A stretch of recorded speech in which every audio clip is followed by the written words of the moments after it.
Yeah.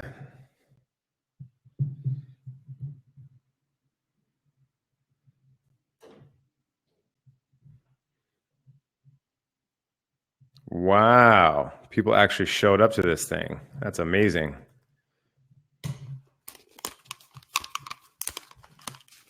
Hello.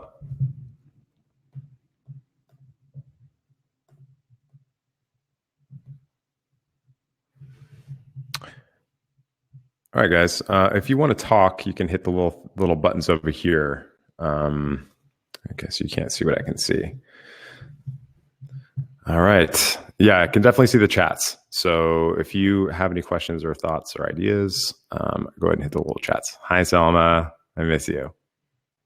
Hi, Ryan. Hi, Haley.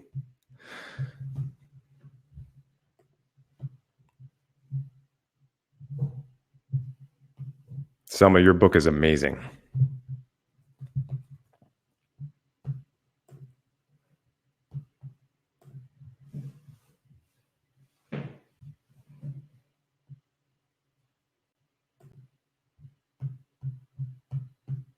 All right, we're going to start in just a couple minutes.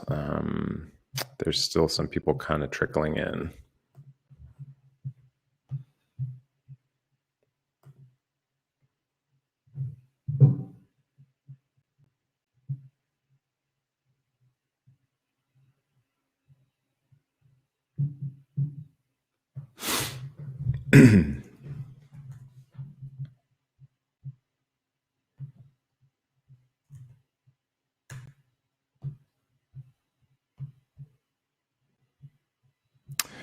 All right. So one of my oldest friends is in here, Steve Gamp. So Steve, you've probably forgotten more about Excel spreadsheets than I have ever learned. So thank you for being here. I hope you get something out of this. All right. Thank you all so much for showing up. I can't believe that there are 14 people that actually give a shit about spreadsheets. This is kind of astonishing to me. I did not know what to expect with this, but I've been putting out spreadsheets on my social media for the last couple weeks. And people are like, yeah, I'm super into this and I really want to learn. And this is so exciting. But what I found is that people don't really know how to use even the basic functions on Google Sheets. And I figured it's my favorite platform. It's a tool that I use pretty much every day to produce events or to do inventories or to just make sure that we have enough stuff. And so it's just a wildly useful tool and it's free. I wanted to make sure that it's understood that we're not going to be talking about Excel too much, although there is an enormous amount of crossover. So Excel has most of the same functions as Google Sheets. Excel is far more comprehensive for data visualization, for just advanced functions and projections. And it's used largely in the financial world to just speculate and to estimate where things are going to go because it is remarkably powerful. Now, what I found for our purposes in the bar and restaurant world is that Google Sheets is not only more than sufficient, but it's also collaborative, which is the main reason why that's my preference over Excel. Although both are very powerful and very important for their respective use cases. I've found that I use about maybe 1% of the actual power of Google Sheets, which is probably 0.1% of what Excel can do. But I'm going to show you some specific things about what I use Google Sheets for that maybe I hope you can find useful for whatever it is that you're doing, whether it's producing events or consulting. So just before we start, there's a couple things that I wanted to kind of mention. This is my first webinar. I've never done anything like this, but it seems like there's a real need for this particular conversation because a lot of people can't get to tails of the cocktail or they can't get to whatever. But this is the product of me asking specific questions and then Googling the answer. So this is not going to be every answer that ever exists. This is going to be how I use Google Sheets for my job. So if you have a smaller screen, there is a little, you'll see an ID number with 9 digits. That will expand the screen, and then you put that horizontal, and then that will give you a much better picture of what we're doing. This is zoomed out. This is actually zoomed in from my screen, so hopefully you can see what I can see. The comment. Yeah, Nate. This is going to be recorded. So for the smaller screens, blow it up from the side, from the little icon that's to the right of the 9-digit code. The reason I'm doing this is kind of a practice for me. I'm giving a presentation at ICE next week about spreadsheets, and it's for the beverage studies program. So this is kind of like hopefully we can help each other. I'd love to get your feedback on, one, am I a good presenter on this? Am I explaining things properly? Do you understand them? And and more importantly than anything else, can you use this tool after the end of this? That's the really real important thing. I'm kind of curious who you guys are. So if you wouldn't mind, I have a little survey for you. First of all, have you ever used Sheets before? That'll help me tailor what I talk about. And again, use the comments and tell me if I'm going over things too fast, because I tend to get very excited about this stuff, and I start to talk really fast. So just let me know who you are. I appreciate it. And we'll go from there. Also, thank you all for doing that, by the way. Wow. Okay. All right. Most of you guys use this every day for work. That's great. Hopefully I won't disappoint you with the level that we're at. But, again, there's a lot to this. For the people that occasionally use spreadsheets, hopefully you'll be able to use this, our little chat today to sort of engage this platform to ask and answer everyday questions that you see. So basically, Google Sheets and Excel are calculators. They're very, very, very powerful calculators. And what they do is they help me understand questions in the form of numbers. And so what I do is I when somebody says, "Hey, I have this many people and I want to have this many cocktails with these recipes," I say, "Okay, Google Sheets, tell me, I'm going to turn these into the form of numbers, and you're going to output how many X, Y, or Z I need for this." All right. Now, the next question I'm going to ask is, who are you guys as far as work is concerned? That might give me a little bit more context in how you are actually going to use this information, because I can tailor this presentation right now to you guys for that. Thank you so much for doing that. I understand that it's really difficult to get away for an hour for any reason, so I really appreciate your time for this. Okay.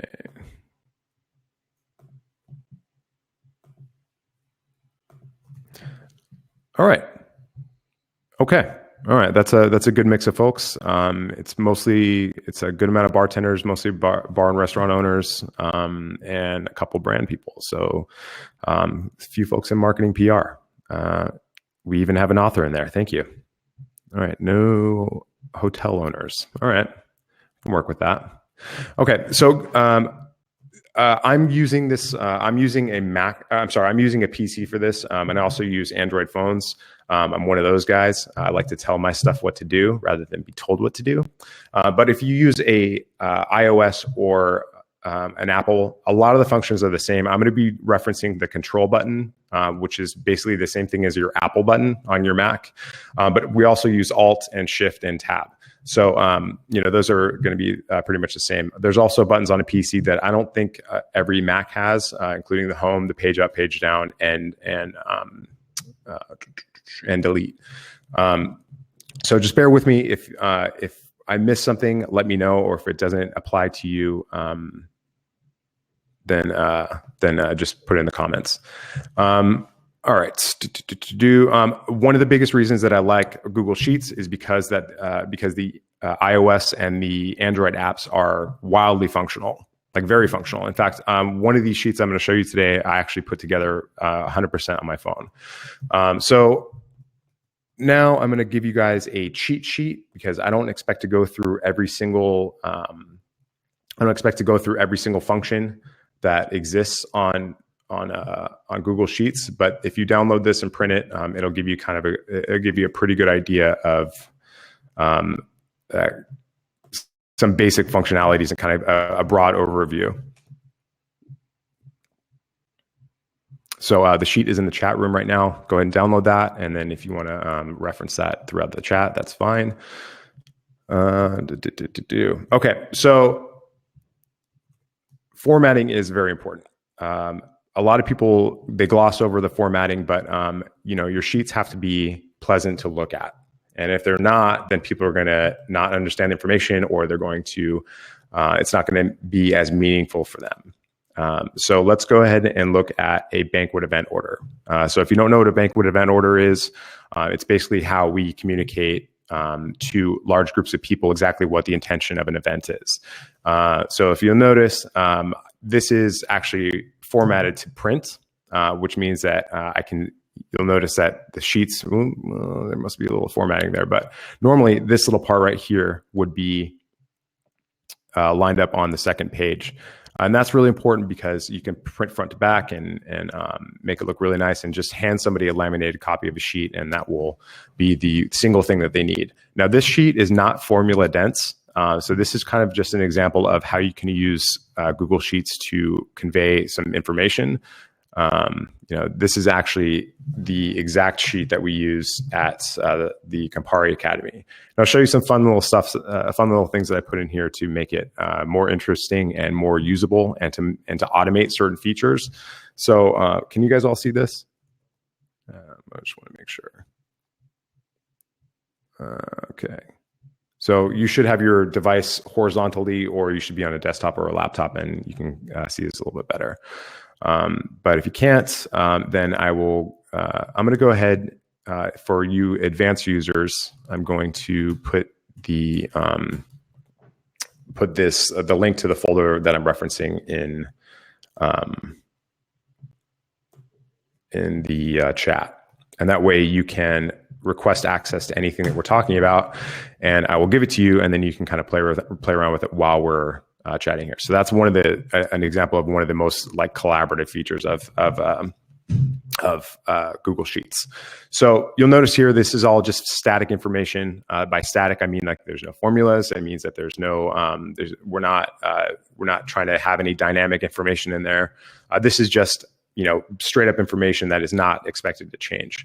Now, I like to have all the event details just so everybody knows who's what and why we're here.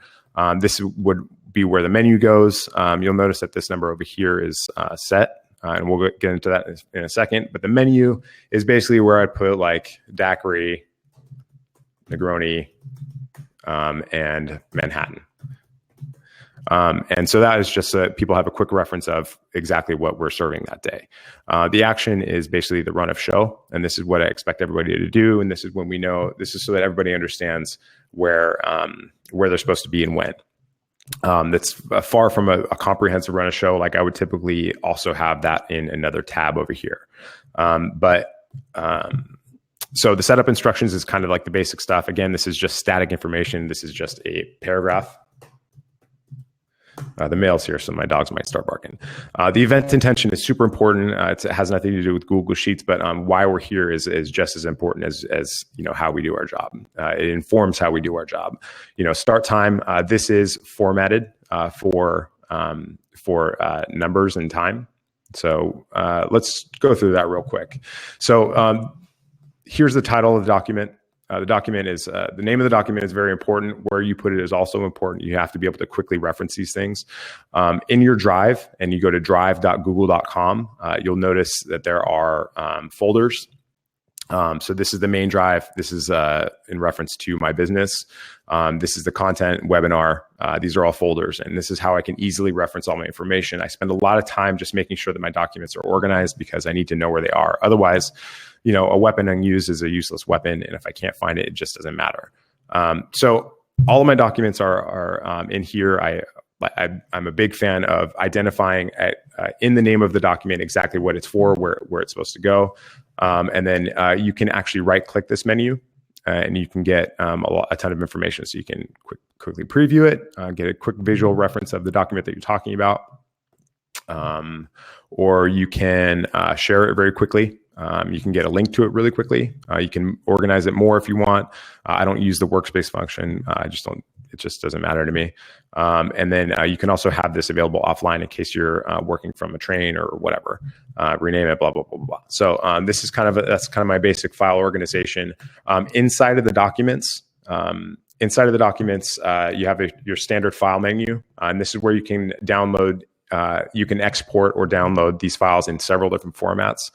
So if you want to, if for some reason you have a client or something like that that only works in Excel, which is very standard in the corporate world, then you can export this as an Excel. You may run into some formatting problems. They don't always look the same, but it is a pretty handy function. Also, if you don't want people to edit your document, you export it as a PDF. And that way, it is basically an image file that cannot be dissected or decoded. CSV is pretty much for data only. So you'd export CSVs because that imports into things like Outlook or also imports into Excel. But it's just straight data. And then you assign the values to certain columns. So if you were, for instance, had a huge email list, you would export that into CSV format, and that would import as email, first name, last name in Gmail or Outlook or whatever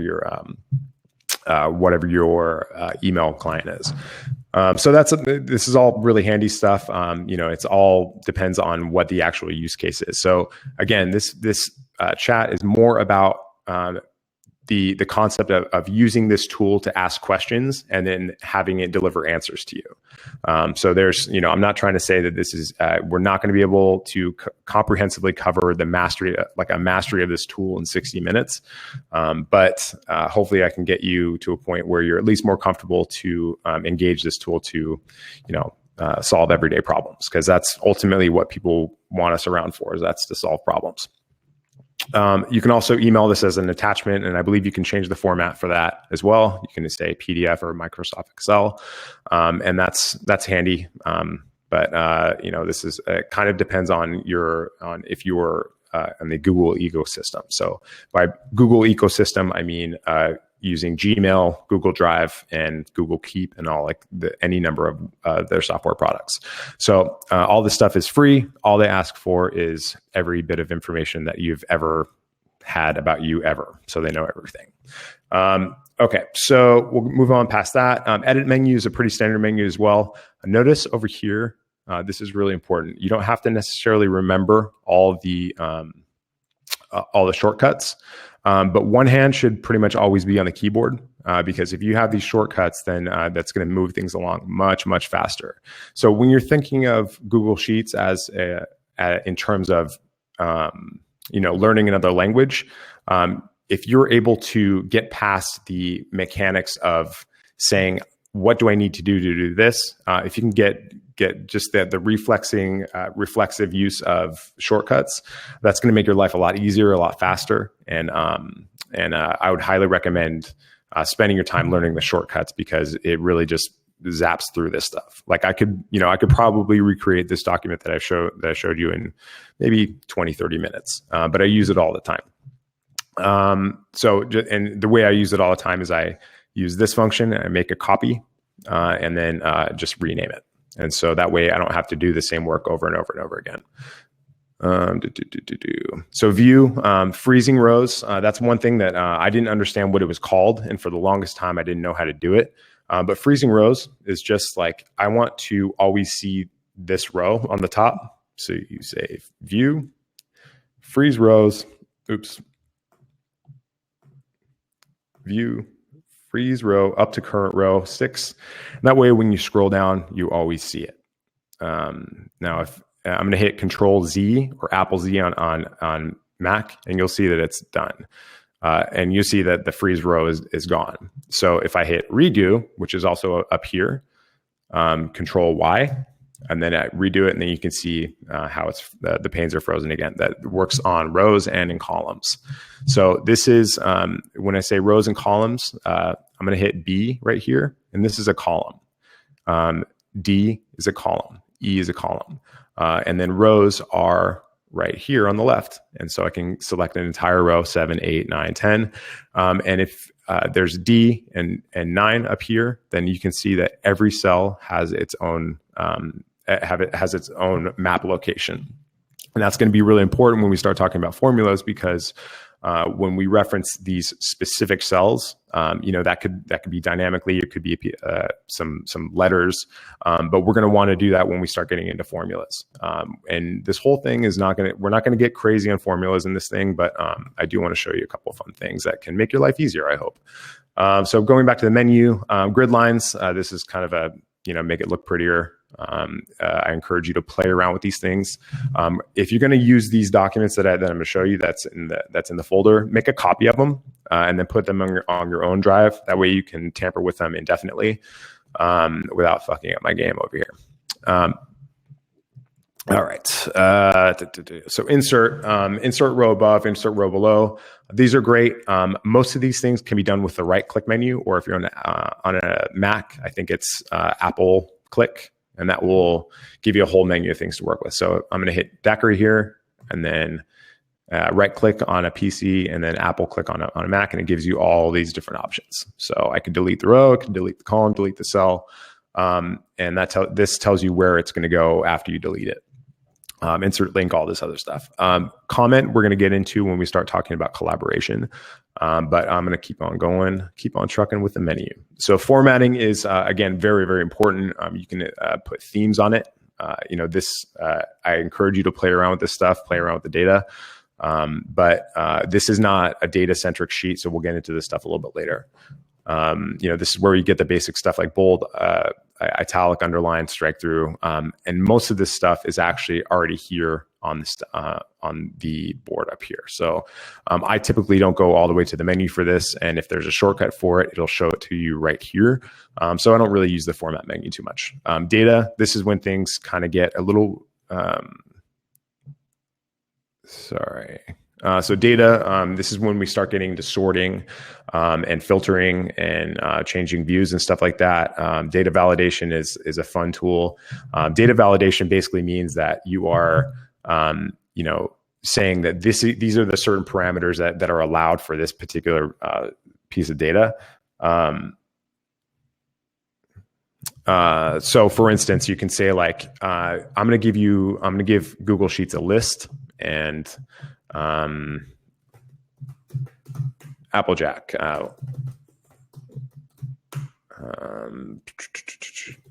Whatever. Okay. So I'm going to say that in this cell, there's a data validation. And that means that only these particular things, only these particular items are allowed to be in there. So I come over here and say, select this list. And that is, so I'm saying that in that particular cell, only those list items are allowed to be in there. So watch this.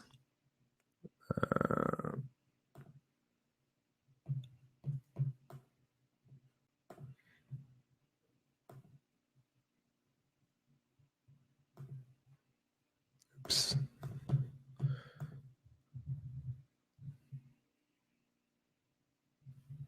Oh yeah, the freeze button. The freeze button was a big sticking item for me. Sorry, I'm going to try this data validation again. All right, data validation. So that means that we are, so list from range, that means that I'm going to tell it exactly what I want it to do. And so even though there's this like pop-up box right here, that doesn't mean that we can't navigate to other sheets. So I'm going to say we can only pick items that are available in here. And then that cell is going to be a drop-down list. So I can say, do you either want it to show a warning or do you want to reject the input? So I'm going to say that unless it's those things on this list right here, you can't put it in there. So I'm going to save that and watch what happens now. Now you have this little button over here that says, these are the only options that you're allowed to put in here. Now that comes in really handy when you're saying that I'm not allowing you, when you're saying that these are the only specific inputs available for this. So I'm going to go ahead and delete this data validation just so we can kind of move on.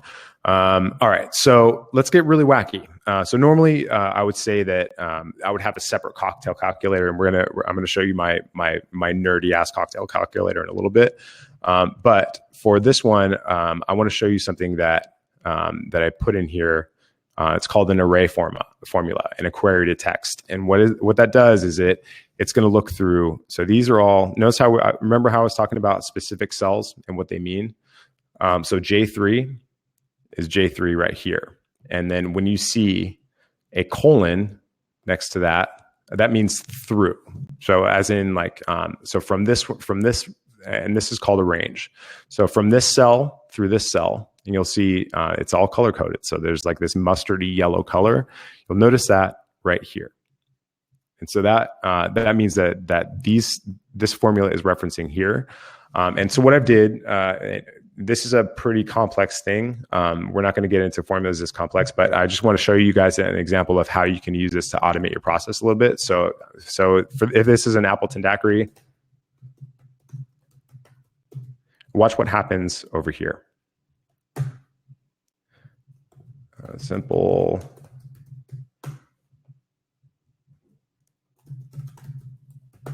So what this formula is doing is it's going through all of these cells from here through here through here, and it's saying what is unique here. What is a unique item? So if I put in here Appleton Reserve again, it's not going to be another list item because it's already represented right here. Now watch what happens when I put the specs in. You're going to see these numbers start to change.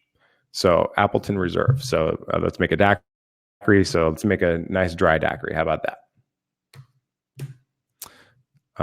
You're going to see that based on the guest count of 40 people, it's going to inform this number, which is going to do the math for us.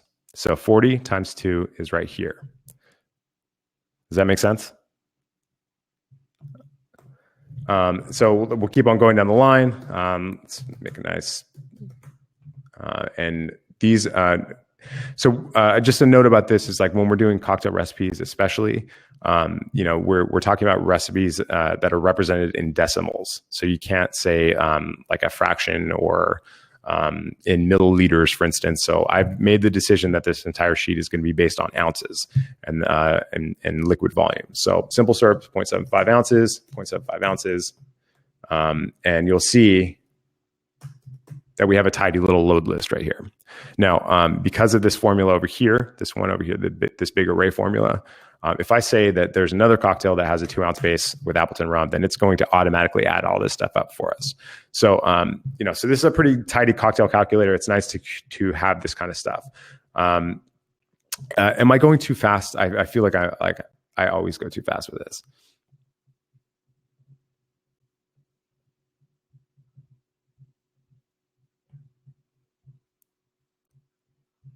Okay. If you guys ever want me to slow down or just go over something again, let me know. So I don't want to get into array formulas because it's complex and I frankly don't know how to explain it. But I just want to know, I want you guys to see what is possible here. And you are absolutely 100% welcome to copy this, put it on your own drive, put your own brand there and sell this to clients. I don't care. Also another note about that is if you put this on your own drive, and if you find yourself where you're stuck and you can't figure out a specific formula part, you can use the comment function. So let me just show you that. So if I have a problem with this and I say, I need some help with this. So you can hit the plus button and tag me and assign it to me, and I'll get an email saying that you are having a problem with this. So don't reach out to me. Just tag me on your sheet, and I can come in and just tell me what it.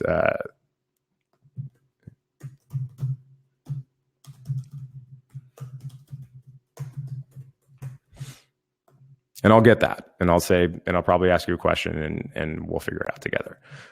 So that's how to get help with this stuff. And this is kind of this is the sheet that I use probably every day.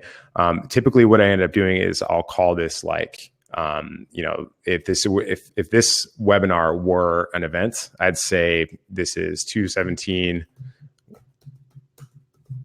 and I would format it, and this would be like the event code. And that's how I'd keep them in order and in alphabetical order so that I can quickly reference exactly what the event is for. And so there's 20 people, and it is at 5 p.m.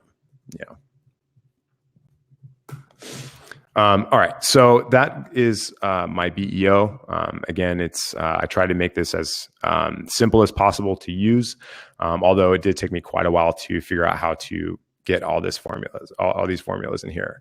Now, what's important about this right here? So you'll see this 40 right here. This is in a direct reference to H4. But what do these little dollar signs mean? These little dollar signs are an absolute reference, and that means that when you select something and drag it, it will copy that formula all the way down the line. Now, if you don't have an absolute reference, so watch what happens when I take the absolute reference away.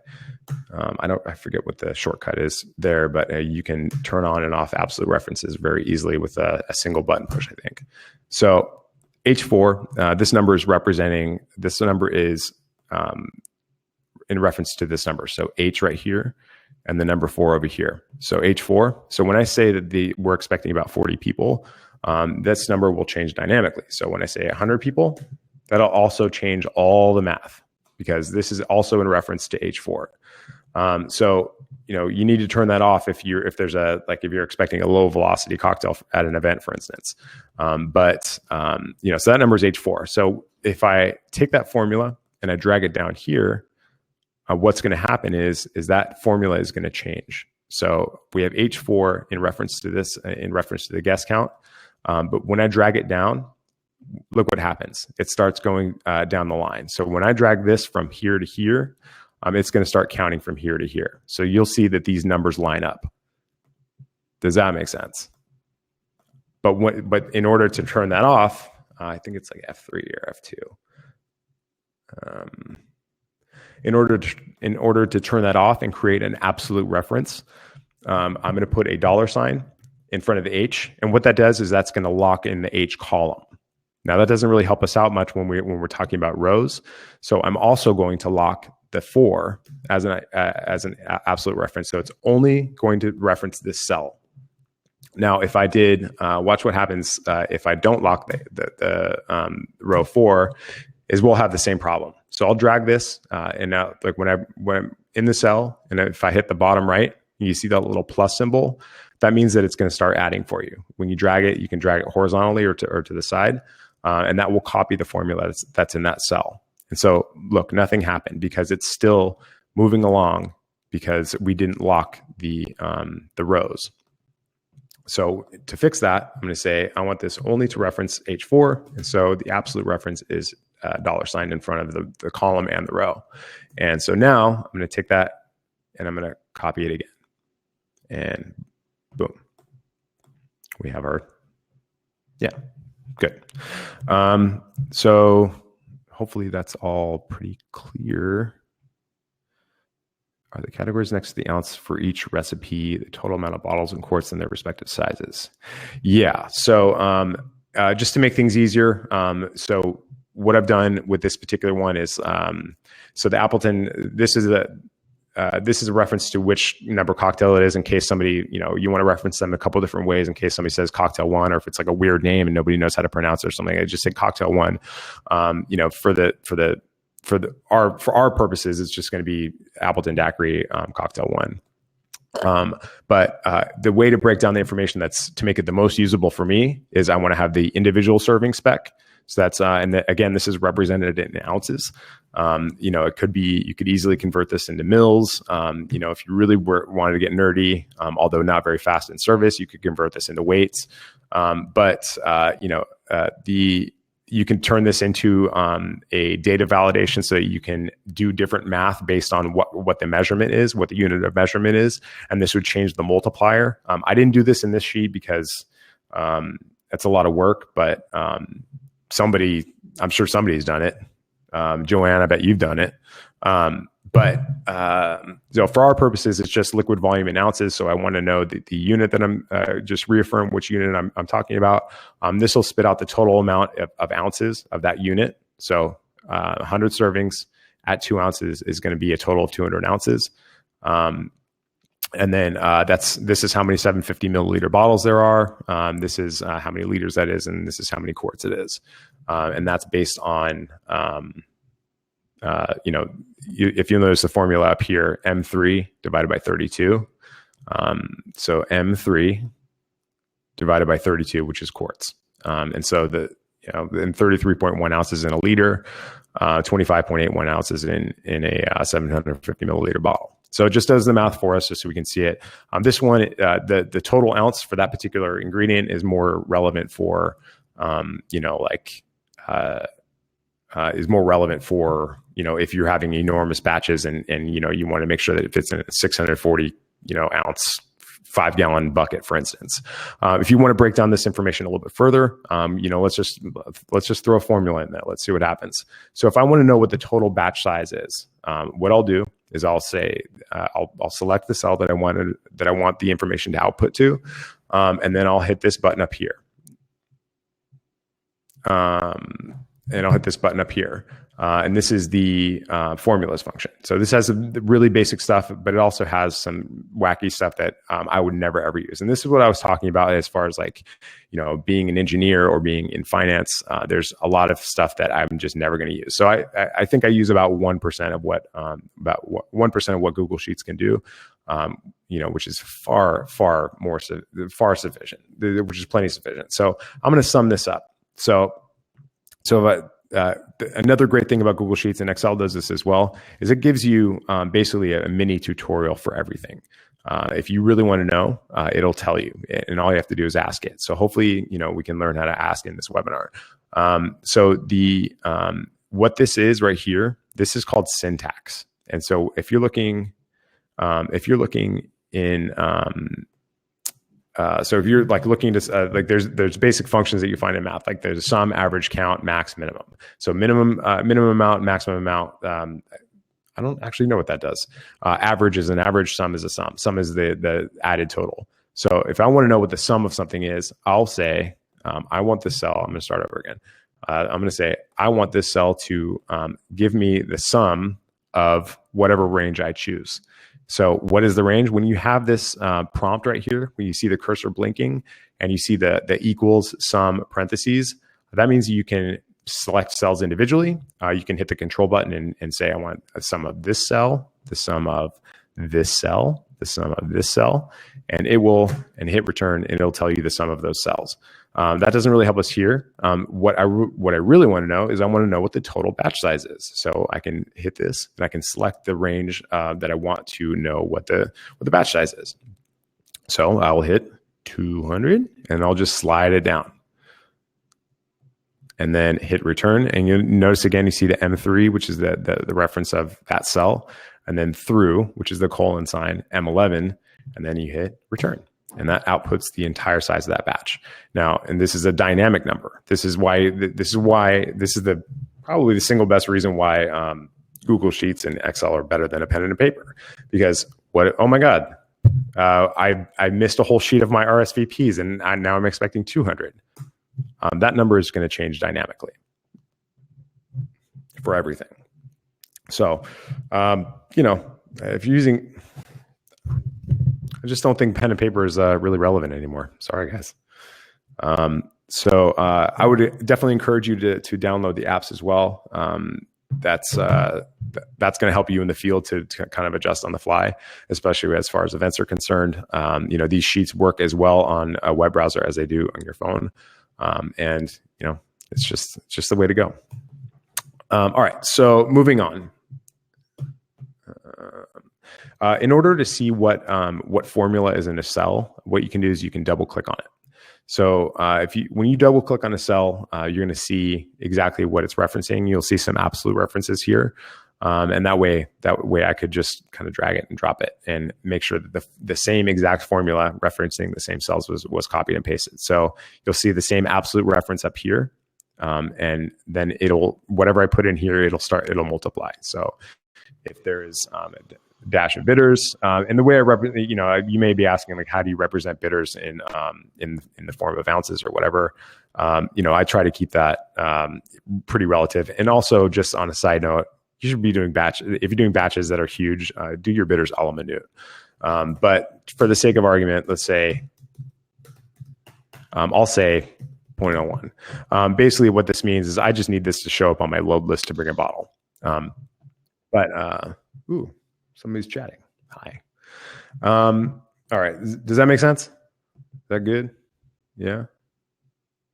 F4. Thank you, Donnie.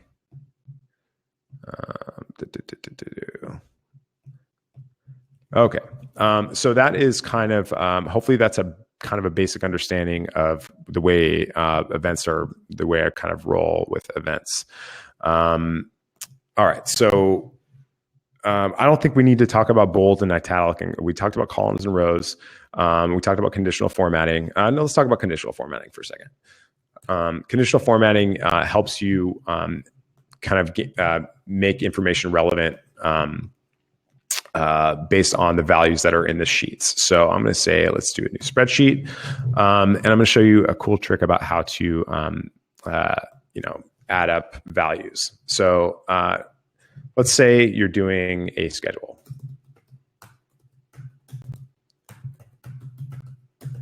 Okay, so am I going to go across every single one of these and do the whole schedule for the month? Or am I going to let Google Sheets do what it does? And select the cell, hit the bottom right, wait for the plus symbol, and then drag it to the right. And what do you think is going to happen? Curse flat. Yeah, it's going to anticipate what the days are. This works for a lot of different things.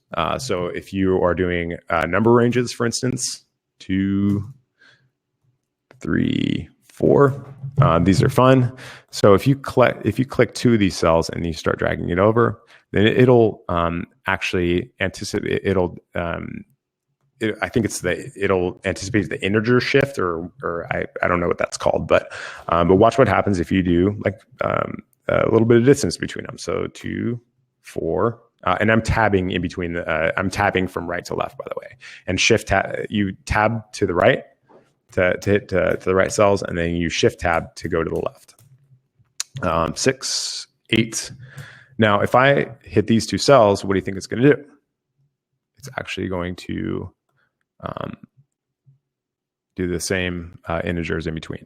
So that's a cool function, and it gets really wild. So if you do like 1, 5, 7, 9, 29, it's going to start spitting out like decimals and like really wacky stuff. So I don't really use this part of it, but just to show you that there was some thought put into that. All right, so let's talk about conditional formatting for a second. So I'm going to pick a range, 5, and I'm going to return to get to the cell below me. Shift return will get us up. Also, you can use the arrow keys to get around. Again, like you try to get away from using the mouse as much as possible. It's inefficient. Okay, so I'm going to select these guys. And I'm going to do a data validation on these. And so that means conditional formatting. And so what I'm going to do is I'm going to put some rules on how the cell is going to be formatted based on the value that's in the cell. Aaron, I'm going to get back to that question. So here's the range that we're talking about, and that is exactly what the selected range is. So I'm going to say I want this range. In that range, there's a kind of if-then conditional logic. So if it's empty, then it does one thing. If it's not empty, then it does another thing. So what I'm going to say is, here's the rule: if the text if the value is less than a certain number. So the value of the formula. Let's just talk about values now, but you can also put a formula in there. If the value is less than 20, I want it to be red. Now, on the same range, I can also put another rule in there saying, if the value is equal to or greater than the same number, then I would like that number to be red. Or red. No, I want green now. And so you'll see that if these numbers change based on, so these the red numbers are going to be less than 20, the green numbers are going to be higher than 20. So if this number for some reason changes into 21, it's going to turn green. Now this is important, especially if you're running like P&Ls or budgets or something like that. You want to have specific rules about the numbers that you want to see. You want them to pop up at you so that you're like, oh shit, I'm in the red. Red is typically bad on balance sheets, but if you're good, then it's typically in the green. And also I use conditional formatting when I'm putting into RYG formatting. So if I'm like tracking the status of a project, red means bad, means like somebody needs help. Yellow means like it's something that I keep an eye on, but I'm not too worried about it right now. Green means I don't have to think about it. So that's conditional formatting, and we'll kind of we'll get into that a little bit more a little bit later. But notice if I delete all the values in there, the conditional formatting still stays. But it defaults back to a 0. So if I still say 5, it's going to do the conditional formatting. If I say 500, then it's going to be a green number. So in order to get rid of that conditional formatting, you can just click the little trash can here, and then the conditional formatting is gone. So all right, somebody else. Aaron, what were you talking about sample size?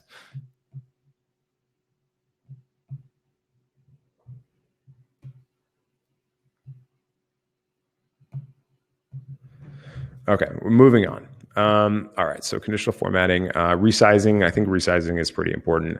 All these cells can be changed. If you're going to select an entire row, you can move the entire row. Like what you do is you wait, you mouse over a certain part of it, and that will resize the size of that row or cell or column.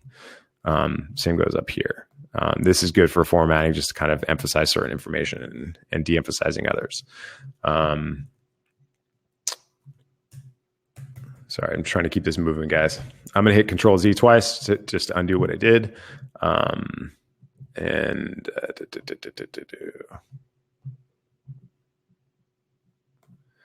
Okay, protecting ranges. We talked about freezing, bold, italic. I think we don't need to get into that.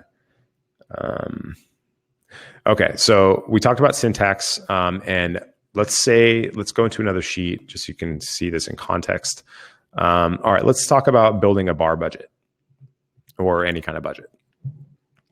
I'm going to try to get this as big as possible so you guys can see it preferably on small screens.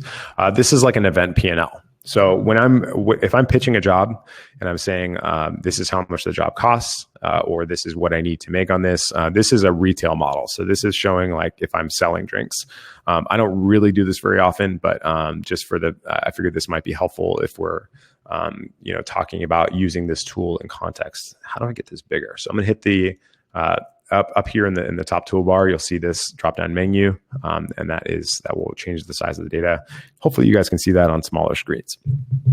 All right, so the total guess is typically the number that I go off of when I'm defining values for an event. And so most of the numbers, you'll see a lot of the numbers here that are in green are numbers that I'm saying, these are the numbers that I can change. But the rest of the numbers have formulas. And the way you can tell they have formulas is you can either double click it and see where the formula goes, or you can just look up at the formula bar, which is up here, represented with an FX.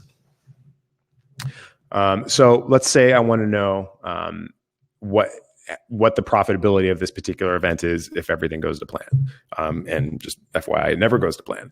But I like to get as close as possible and as granular as possible with the data to make sure that I'm at least considering everything. So at the end of it, you can see that the projected net revenue for this one is like $1,300. So this is an example. These are all fake numbers, but just for the sake of argument and just to illustrate the point, this is a sheet that I put together 100% on my cell phone, by the way, because I was in a meeting and I was like, well, let's just figure this out. And I said, this is my number. These are what I think the numbers are going to be for this. And this is how much I think this is going to cost and how much you're going to make. So 40%. Notice the formatting is different on this one. So it says 40%. And this was me estimating what percentage of X, Y, or Z people were going to be drinking. So I thought at this particular event that 40% of the people would be drinking cocktails, 50% would be drinking beer and wine, 10% would not be drinking at all. And so we'd be serving, water and sodas and stuff like that. So out of this number, these numbers are represented as percentages, and it will actually output the data in that format if you let it. And the way I did that was Google Sheets has a very handy formula up here. In Excel, there's like many, many, many more options for this. But in Excel, it's pretty much right there. So I can change the format to be dollars, and that represents in the form of a decimal. But what I really need is the percentage. So, and that, if you notice that when I changed the representation, that it changed all the math as well. So you want to be very careful of that and absolutely double check your math and make sure that all these formulas are making sense, because a small error could lead to a major fuck up. And I've been there, and it sucks, either in overproduction or dramatic underproduction. Just a note of wisdom: never cheap out on the ice. All right. So because I think that 40% of the people are going to be 40% of these 500 people are going to be drinking cocktails, that is roughly 200 people drinking cocktails over the course of this event. Out of that, so this is a formula. So from this information, I was like, okay, well, let's break that down a little bit. Let's see what's going to happen. So the length of the event was 3 hours. This is in green, so it was a number that I just decided. So if I say, like, I can change this number and say the event is now 4 hours, and that changes the math. That changes the math for everything. For our purposes, this is a 3 hour event, and then this informs how many the beverages per person per hour. So that's how many drinks I think we're going to serve. That should be a formula. Oh. No, so this is me estimating that I think that people are going to be drinking about 3/4 of a drink per hour. So not pounding drinks like we would at our events. This is a norm event. So this is a formula. So this is dividing 0.7 drinks per hour times 3 hours. That's 2.10 drinks over the course of the event per person. That means that I think we're going to be selling about 1,000 drinks. This again is to get us close. The idea is to get close to what we think the actual amount of drinks that are going to be served at a particular event is. But at the end of the day, you look at this and you say, wait a second, does that make sense? So for instance, this math would not apply to our industry events. We just drink more than that. So, this number would be like, okay, well, everybody's going to have 1 drink per person per hour. So you'd have like 3 drinks per person prepared for a 3 hour event. In fact, I'd probably even go a little higher than that. So that means that in this context, if 40% of people drinking, that means that 200 people are going to be drinking cocktails, 250 are going to be drinking beer and wine, and then 50 are going to be drinking NA or whatever. So because this is a monetized model and we're selling drinks in this model, this is the total number based on how many hours and how many actual of each serving we're going to be making. And so that was the math. So and then we just established the price of the cocktails because we thought that was what the market would bear. And then I'll go into the cocktail costing model, just a very quick cocktail costing model, which references this sheet. So we think we can get $12 a drink. We think that will yield about $7,200 in revenue. This is the gross revenue, or this is the gross revenue before all the expenses added up into the cell F2. So you notice again the formula up here is sum F3 through F5. This yields our pour cost, and that's based on this is a fun exercise that I wish more people would do, and this is referencing other sheets. So I don't know if you can see that. You can't see that. What you guys can't see, unfortunately, is there are tabs below my thing. I don't know why you can't see that. Okay, I'm going to invite you guys to come to this sheet so you can see exactly what I'm talking about. And that's there's a link to the sheet in the chat. You can see that. Okay. All right. So you can see that. That's good. So you can see down here, top line budget, cocktail costing, rentals costing, labor, purchasing, etc. Okay, go to full screen if you want to see this, guys. Okay, so what I'm doing is, if you look at this cell right here, it's G3.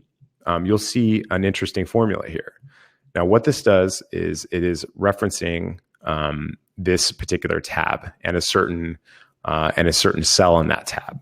So the top line budget is basically an aggregate of information about the entire event. And so each of these numbers is broken down somewhere else in the sheet, rather than having all that information cluttering it up and making it hard to see. I have broken it out each level of each of the elements of this event into separate tabs, and I've referenced them. So let's go into each tab. So cocktail costing. This is a very basic cocktail costing calculator. Again, I did this on my phone. If you get really wacky with this stuff, then this doesn't take too much time, and you just basically put into a very short recipe a broad estimation of what you think each element is going to cost, and then that gives you the cost of that particular item. So this is let's see here. All right. So over here in F2 is going to be the total cost. And again, it's a very simple formula. It's a sum function. We don't have to concatenate. We don't have to do, recipe arrays. We don't have to do, any kind of wacky formulas to find this information out. It's basic stuff that we need. So this is the cost of the cocktail, a rough estimation of the cost. Maybe like 50. Maybe it's not $50, but let's say 50 cents.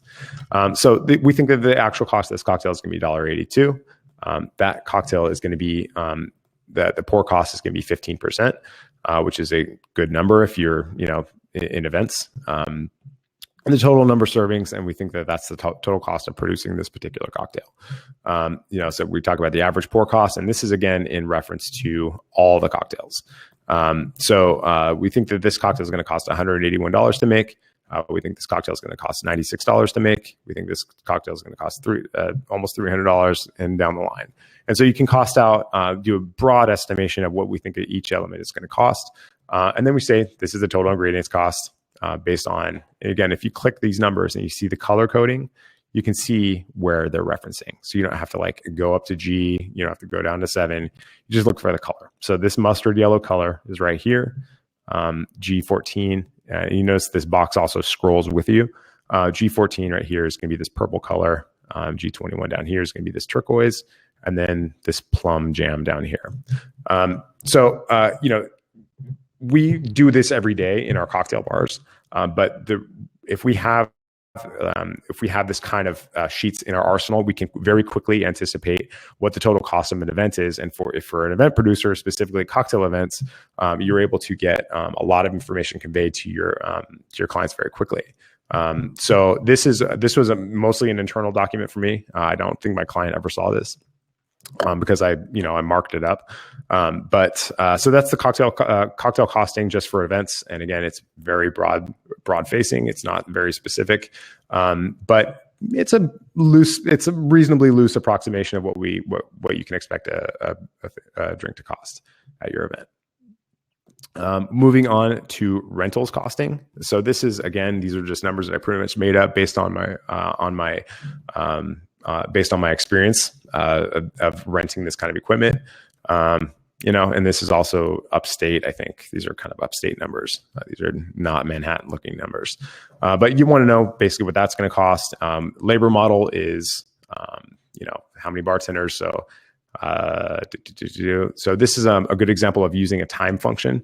So using, if you can format these as time, and the way you do that is you can select them and say, I would like these to be represented as, you hit this 1, 2, 3, and you can say you want it represented as a number, as a percent, scientific, accounting, and currency. But what I used here was time. And the reason I did that was because if you can actually add and subtract time values. And so you can say this is the duration. There's also another function called duration. So instead of sum, you'd say duration of, one value to another. And then that will give you the elapsed time between those two values. You can always, if you get stuck in this thing where I don't want to add to this thing, you can always hit escape, and escape will get you back to the unedited version of what you of being in the cell. So the reason I needed this was because I wanted to find out what the total labor hours were for bartenders times 7 hours. And then the labor cost per hour, let's say it costs $25 an hour. Again, this is upstate. And then the gross cost is $25 times 28. Payroll tax is 12.5%, represented as a decimal, so 0.125. And then the net labor cost this is the estimation of what we think that's going to be. So 787. So again, the value of using a spreadsheet versus doing this by hand is like, what if somebody's like, no, I'm not going to work for $25. All right, fine. You get a raise. And this is the updated value. No sweat. So that's the labor model. And then you talk about purchasing, and this is again very simple. What you could do theoretically is you could say on a separate sheet that I'm going to import I'm going to have a very long list, and I put this up on my Facebook a couple of days ago, to seeing if anybody had a master list of just an exhaustive list of what ingredients cost and what things cost. Because what I could do is I could say, if this word says shakers, then that would inform what this number is. So shakers in one tab. Joanne, you can probably tell me exactly what these costs do. Be like, shakers cost $12.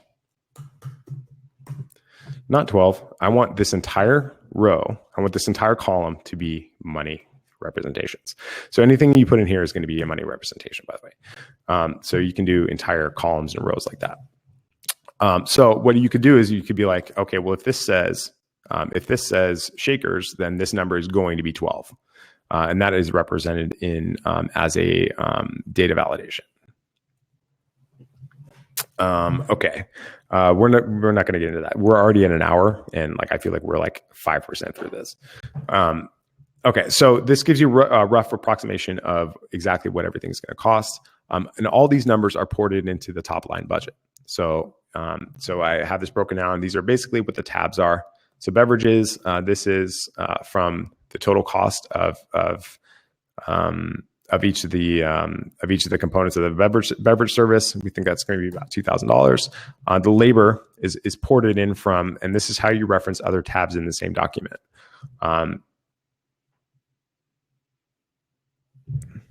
Bye. See you, Joe.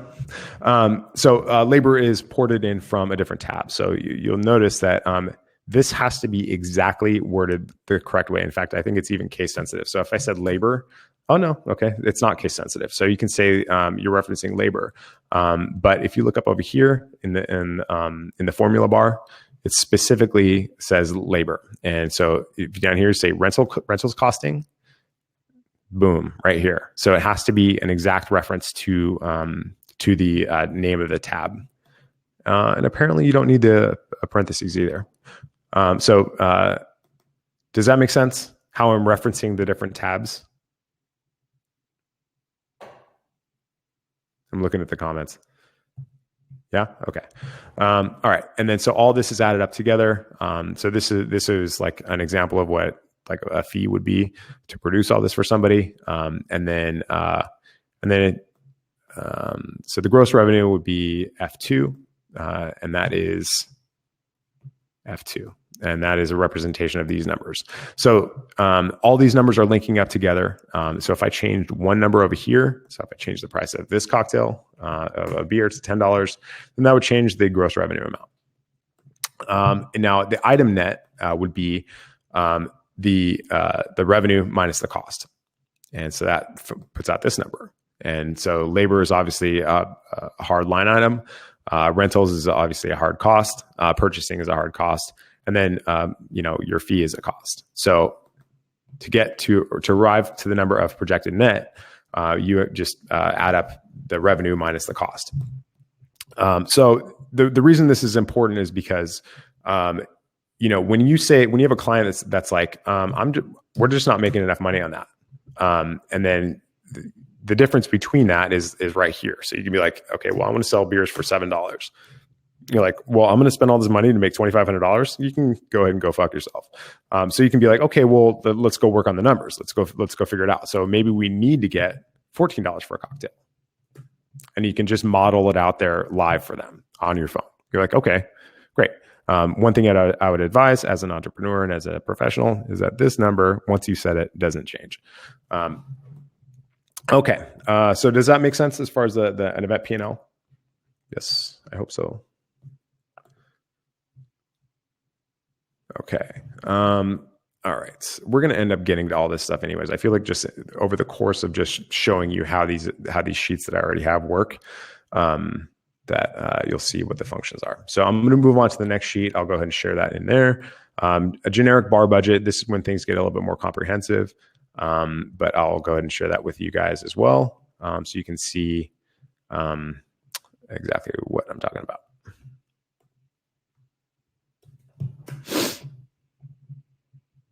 Okay, so here's the next sheet that I'm working on. I have about 27 more minutes. So hopefully we can get through all this stuff. And then with a couple minutes to kind of do some Q&A. All right.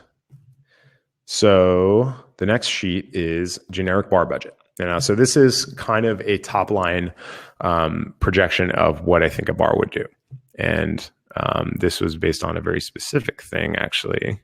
But I'll kind of go through some of these. Let me just make sure that there is triple check to make sure that there's nothing proprietary on here. Make sure that I'm not exposing any of my partners.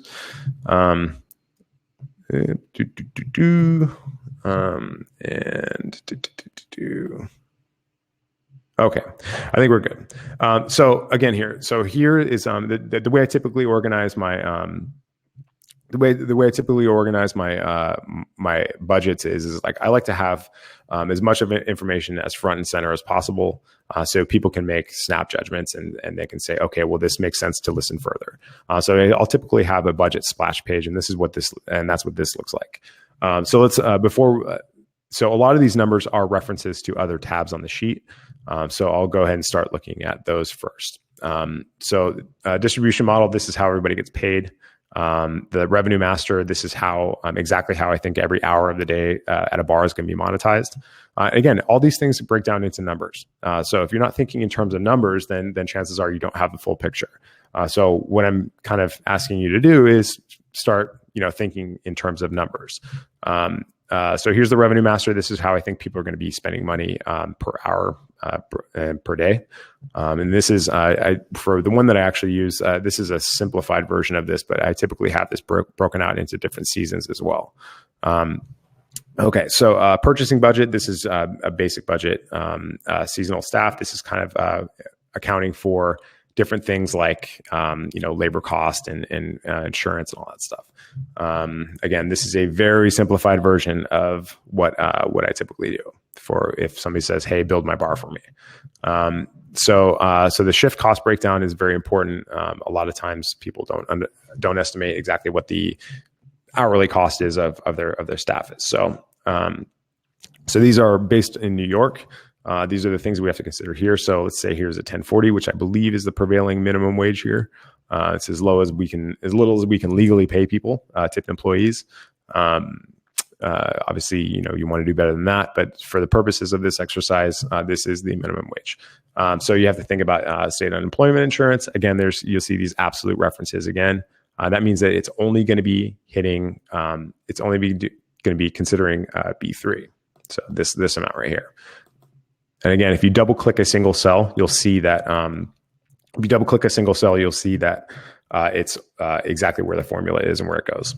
I like to have this kind of nice little formatting here, just so that people can see, what the actual important numbers are. This is a conditional format. So breaking down this number and then figuring out how do we get to this point right here. So average shift length is say 8 hours. We paid. This is what the actual per hour cost is right here, based on the insurance variables that we have to deal with. I don't think this is complete, but you guys get the point. And so this is kind of how we calculate the per hour cost. And then the staff. So we say, okay, so we need a bartender right here. Mondays, we need 2 bartenders. Tuesdays, we need 2 bartenders.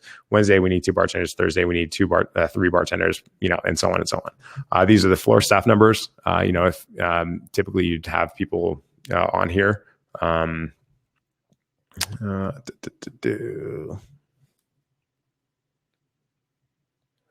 Let's see here. And then you have a door person and all that stuff, and that informs and all these numbers from the seasonal staff to the shift cost breakdown are going to go into the master budget over here.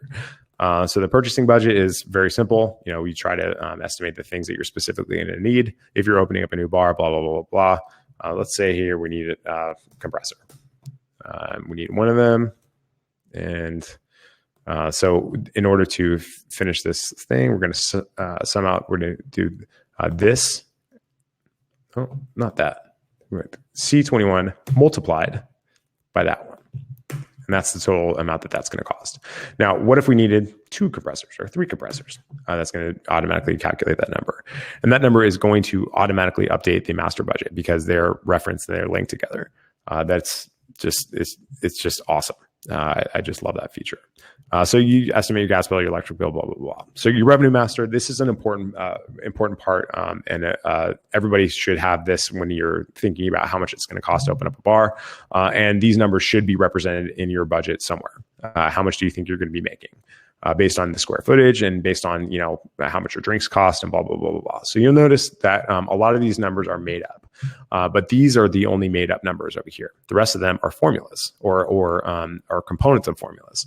So I think that at Monday at 5 o'clock, people are going to be spending $16 per person per hour. And then the capacity is Monday at 5 o'clock. I think there's going to be 20 people in there. This is an example of conditional formatting too, by the way. So let's see here. Conditional formatting. We'll see that we have all these different rules over here. So if the value is less than or equal to 20, it means it's going to be pretty mellow. It starts 21 to 45. We think it's going to be, kind of getting busier. And so these numbers are represented, and what it does is it turns it into a heat map. So data validation or conditional formatting is kind of a fun tool to use.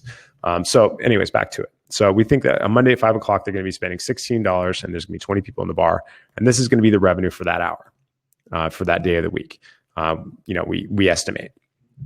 And then, you can say, okay, well at Thursday at 9 p.m., we think that this is the value. This is the number that we think it's going to be. And you'll notice that these numbers are highlighted over here and over here. And that gives us what we think the total revenue for that hour is. And then all this does is it informs what we think the daily, weekly, and monthly revenue is going to be. And so we think that based on these numbers, we're going to make a baller $42,000 that week. And that number is going to go into so the weekly beverage total. And this is just beverage, by the way. So we do weekly beverage total. It goes right here. If we calculate all the food as well, and then we do the monthly total, which is, you notice that we have to, every time you have an enclosed parenthesis, you have to it goes just like in math class, it goes from inside to outside. So if you have a little formula right here, it's going to calculate that first, and then it's going to multiply that times 52. So if you see multiple parentheses over here, that means that that it has to they have to close eventually. So open parentheses, 1 close, 2 close. And then, so it goes, so the way it calculates this formula, it says A6 plus A7 first, then it multiplies that times 52 weeks of the year.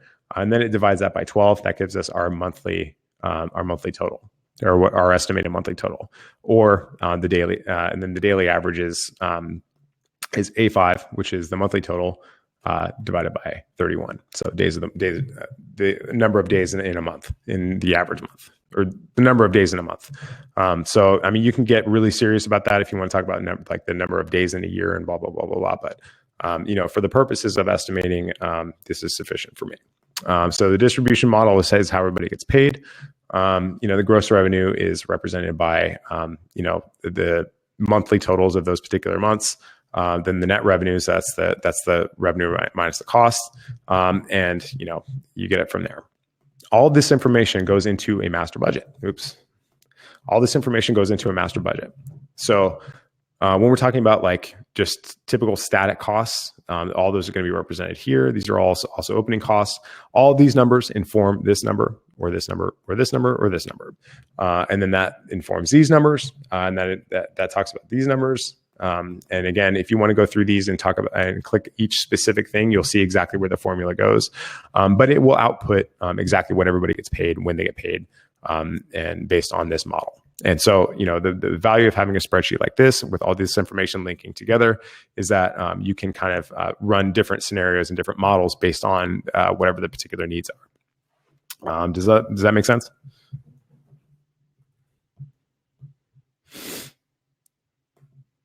Okay.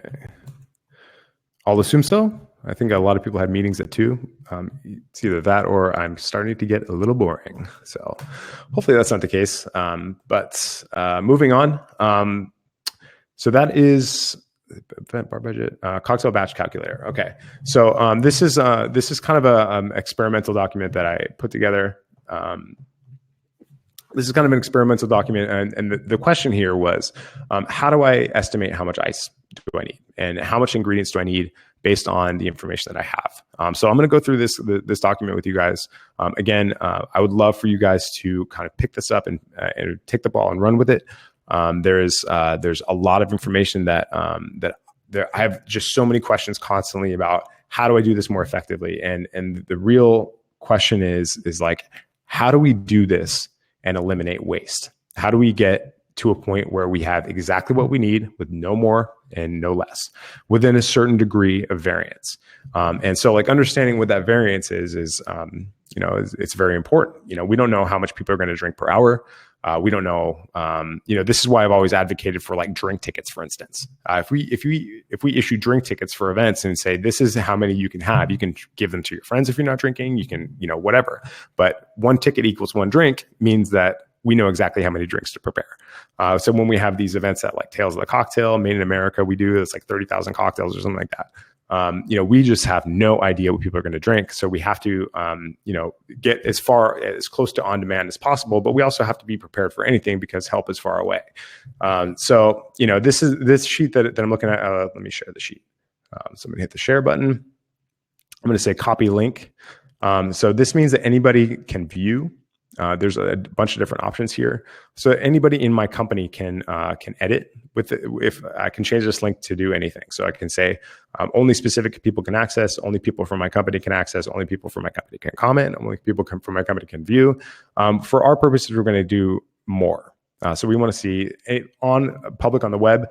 It should be noted that this can also, if you do public on the web, then that means that it can be searched. And that means that your information is completely out there. So if there's proprietary information or things you don't want the world to know about or Google's spiders to crawl, then don't click that link.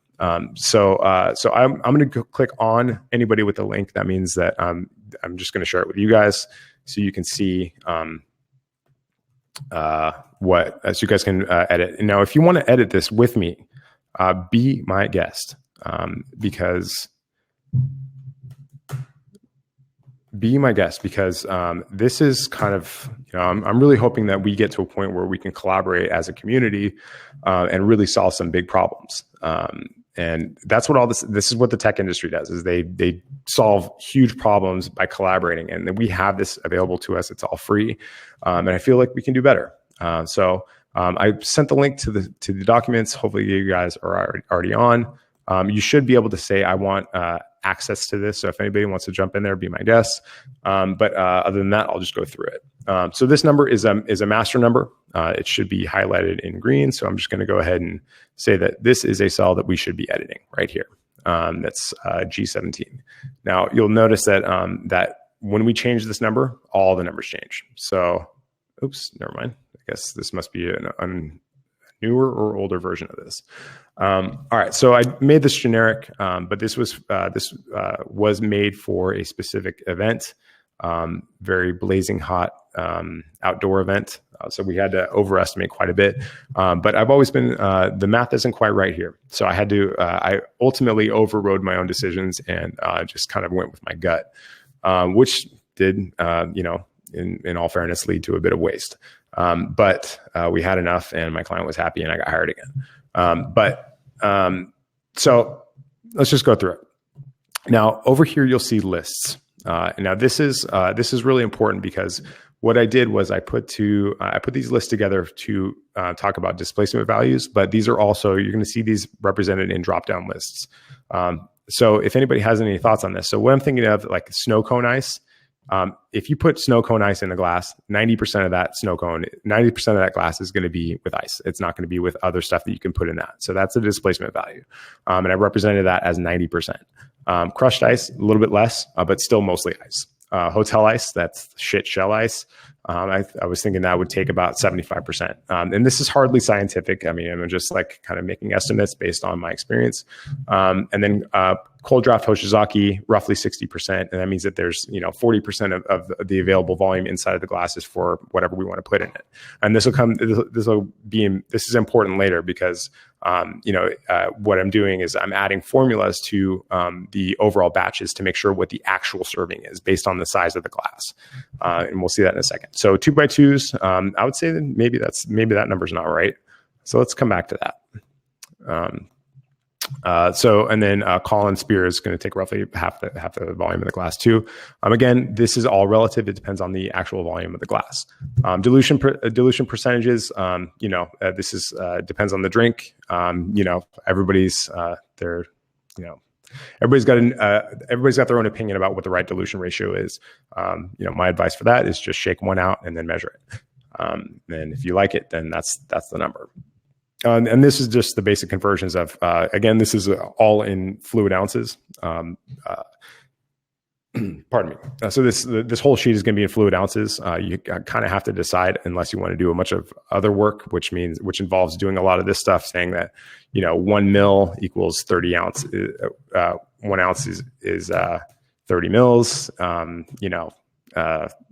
going down the line. We did this for the Bar Institute, and I'll see if I can dig up that sheet because that was 100 years ago. But that was a very comprehensive operation. If I had 4 hours, I couldn't explain that one. But that one was represented in production values, in going from ingredient to ingredient in priority order to reproduce cocktails from cocktail bars around the country in a different place.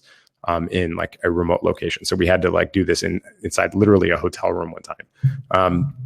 But if anybody wants to get into that, I'm happy to show you. So these are the lists that are all going to be referenced a little bit later.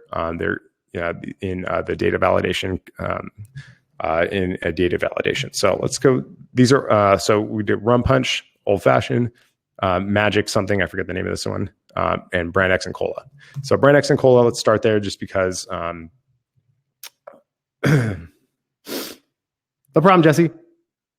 The brand X and cola, this is obviously a very simple cocktail, but for our purposes, let's kind of break down where the numbers come from. And only one of my clients saw this, but this is typically an internal document. Okay, so I knew that the cup was 10 ounces, and it was going to be with shit ice. So these are, again, this shows you, this needs to be a numerical value for this whole thing to work. If I go like that, then things start to get messed up. So it's on hotel ice, and that kind of changes all the math. So I think this number is referenced to over here, cocktails, servings per cocktail. So it's right here. So this is the estimate of the displacement. This is the estimate of the dilution percentage, because it's just literally just pouring rum and Coke in there. So the dilution will come later, not my problem. And then liquid serving per ounce is based on, let's see here, glass size. All right, so liquid volume by serving ounce. So look at this formula. So B2 times B3. So that means 10 times 3/4. And that yields 7.5 minus B2. So minus the glass, minus the B2 times B3, B2 times B3. That yields, and if you hover over this, or if you just, or if you select it, it'll tell you what the what that component of the formula output is. So B2 times B3 is 7.5, and then so that's the first calculation. That's the first calculation it's going to make. So it's 7.5, and then B2 minus that. So 10 minus 7.5, That should be the liquid volume in serving ounce. So that's roughly how much stuff we're going to put in the glass with the ice, or that's how much volume is left is available. So we have to make sure that this number, the single serving ounce value, is less than this number. Does that make sense? Yeah. Am I getting too crazy? Or am I just not explaining this very well? All right. So so this number has to be less. So we think it's going to be a 2-to-1 rum and Coke. Brand X and Coke. And so that's we think the liquid volume of a single serving is 6 ounces. So the scaled amount for this value is going to be this number times this number. So we think that's a scaled amount. And this is how many 750 milliliter bottles we need. This is how many liter bottles we need. And then so on and so forth. So we think that the prep ice, don't need that. So these are weight values. So we think like roughly 3/4 of a pound. I think that's a little bit too much though. Probably 1/4 of a pound for prep ice. So prep ice means like the ice that you use to shake. And this is, in those days, we didn't double use ice. So I would use one set of clean ice to shake, and then I would strain that out over clean ice and strain that over new ice. I don't do that anymore just because it's so wasteful. But there's a place represented for that. So I'd say 1/4 of an ounce to shake with, 1/4 of an ounce to serve with. And this is the total amount of ice. And then this is the total amount of ice times, that's okay. There's the problem. B14 times should be times this times E1. So that should be 400 pounds. So this number is a representation that we think we need about 400 pounds to serve this one drink at this one event. So if we go through, so the gross volume of that is 7 ounces for the 7 ounces for the. That's not right either. So in order to change that, what I'm going to do is I'm going to select this, and I'm going to say this is boom. So 6 ounces, and then like 10% dilution. And then this gives us the total batch ounces, even though we don't need a batch of rum and Coke. And this gives us the total batch gallons, and how many 5-gallon batches we need. Again, this is rum and Coke. You wouldn't do that. But what the point of this whole exercise is that with this recipe, with this ice, and with this ice, and with this amount of displacement and dilution, maybe 2,200 servings is a little bit overkill. So maybe we should bring this number down to 500, and then this gives us the actual value of how many servings we have based on the ice and the size of the cup and the individual serving recipe. Does that make sense? So like what happens is like when we produce events, we don't always ask the questions like, what is the size of what kind of ice are we using? What size is the glass? And that informs our estimates going in. And so what I'm saying is that like, if we know these values, which are absolute values, they're not going to change unless they do. Then this is a much more efficient way to exactly estimate exactly what you need without ending up with 4 pallets of Coke that you just can't use. That has to be driven somewhere, which uses fossil fuels and blah, blah, blah, blah, blah. So this is a very simplified version of this one particular cocktail. If you move on to, the next cocktail, which is Magic, I'll just take that out of there. And then you have these other values. And so again, it's like, you run through this whole thing. You run through the individual serving of this cocktail, the ice and the displacement value. And then you yield a number based on the formula, based on the values that you collected, and you end up with the actual number of servings that you think you can reasonably expect to serve. And so all this feeds into the actual estimated actual servings. And so when you do this, when you put this information in there using all these spreadsheets and this math, this very simple math, you're left with some reasonably accurate information about how many drinks you're actually prepared to serve. Now, if you're only expecting 800 people, maybe 5,000 drinks might be too much. I'm just saying. So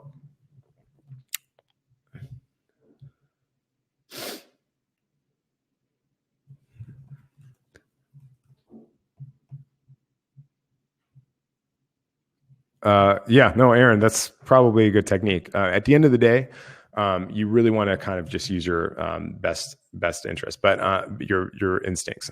But it's really important that you kind of gut check yourself and make sure that you're not, making way too much shit. So look at this. So for this event, there's 6 drinks per person. Maybe that's too much. I'm out of time, guys. I really appreciate you guys sticking through this. I would really love your feedback on what was important, what was not important, what was interesting, what was not interesting. Again, all this stuff is totally shared. If you want to edit it, if you get stuck anywhere, let me know. And what was I going to say? Yep. So the big takeaways are: make sure you understand the keyboard shortcuts. Make sure you understand that you're using this tool to make things scalable and easy for you. I'm happy to be a resource for you. I'm a major nerd. Just go ahead and reference me in a specific cell and put my email address in there, and I'll get it. And that's the beauty of the collaboration. And we have an amazing community of people that all want to learn about this stuff. So thank you for that. If you want to tell me what you want me to do next, I love putting this shit together. So, I love it so much. I even put a podcast together, so you can check that out. It is right here. But thank you so much. I got to go. Have a great day.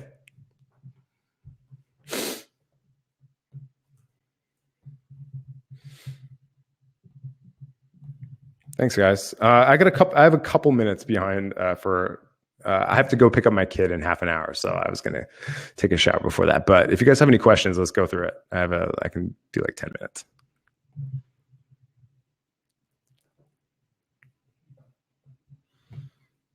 Thanks, Sarah. That's very sweet. I'm going to go ahead and change this into a Q&A section. So if anybody wants to talk, you can actually ask questions. All right. Okay. I'll assume that everybody's good.